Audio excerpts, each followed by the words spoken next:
any drug, and you say you're not addicted to a drug, try to stop having your caffeine. Yeah, you're an addict. Yeah, don't have your caffeine for a week. See if you're addicted. I quit caffeine in 2018. It was the hardest thing I've had to quit. Caffeine is one of the most addictive drugs on the planet, and y'all are so heavily addicted, and it's making you fat too.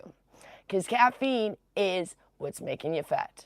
What caffeine does, it doesn't do what most people think. Most people think that it suppresses their appetite and gives them energy. Doesn't do either of those things. What it does is it dulls your senses.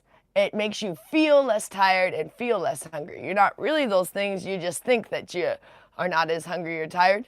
So what it's doing is it's dulling your senses, and it dulls your hormones. Well, it dulls down your hormones. One hormone that you don't want to dull down is your insulin regulating hormone.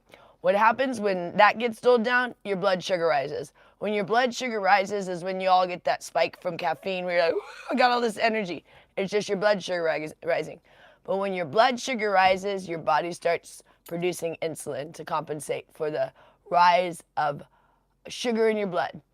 Well, insulin tells your body to store fat, to go into dormant mode, and to rest. So every cup of coffee, you create more insulin in your blood, and you tell your body to store fat, to go into dormant mode, and to rest. And as soon as the coffee wears off, your regular insulin regulating hormones start producing normally. So now you have an influx of insulin in your blood, and too much insulin in your blood, and you could actually die. And diabetics have an issue with regulating their insulin. So insulin is not a good thing in high doses. You need a small dose of insulin, but in high doses, it makes you fat. And that's what caffeine does, is keeps giving you too much insulin.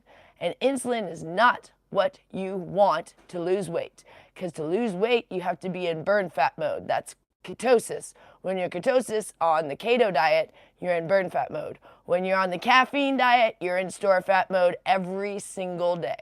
Every day you're in store fat mode. Every cup of coffee, you're telling your body to store more fat. That's why everyone is getting fat by coffee alone.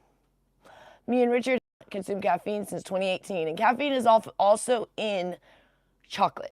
So if you're a huge chocolate-aholic, it's because of the caffeine and sugar. So if you're trying to cut back on your caffeine, you gotta also cut back on your chocolate, because chocolate has caffeine. And so does tea.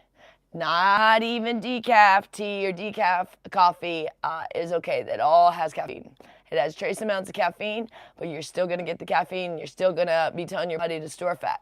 So if you wanna lose weight, the way me and Richard lost weight immediately was by cutting out caffeine. We were doing the keto diet, but we were still kind of struggling with our weight until we cut out caffeine, and now people think we're like too thin. We can't even keep the weight on because we cut out caffeine. Caffeine is what's making everybody fat. No one wants to believe it because everybody is so addicted to coffee, and they don't want to give it up because they don't ever want to admit that they're an addict, especially when they judge other people. A lot of the people that are the biggest coffeeaholics and the biggest coffee addicts and caffeine on any level, whether it be soda or tea or whatever, energy drinks, any caffeine. Sorry, I have hair in my eye. Gives you hair dehydration. Let me get it. Any level of caffeine, you are telling your body to store fat and gain weight. So if you actually are worried about your weight, cut out caffeine. And I'm telling you, you will lose so much weight. So much weight. It's insane. All of your weight issues were pretty much coming from caffeine. Because 99% of the world is so heavily addicted to caffeine. I was so heavily addicted to caffeine. I grew up, my mom, we had to clean the school when I was a kid. So I grew up very poor. That's why people try to judge me and act like, whatever. Like, it's really funny. People have tried to act like I had white privilege in my life. I'm like, no, you don't understand. We had like nothing. I was super duper poor. We were janitors for my school so I could go to a Christian school. The Christian school was this little ghetto school at the church too. It was $150 a month. We were in modulars, the school, and my mom couldn't afford that. So we had to clean the school so that I could go to school.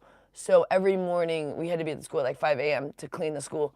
So my mom started giving me coffee by the time I was 5 years old. She would make me these mochas before school. She'd put the hot chocolate in the coffee and hand me that as soon as I got up when I was like 5 years old. So I started drinking coffee.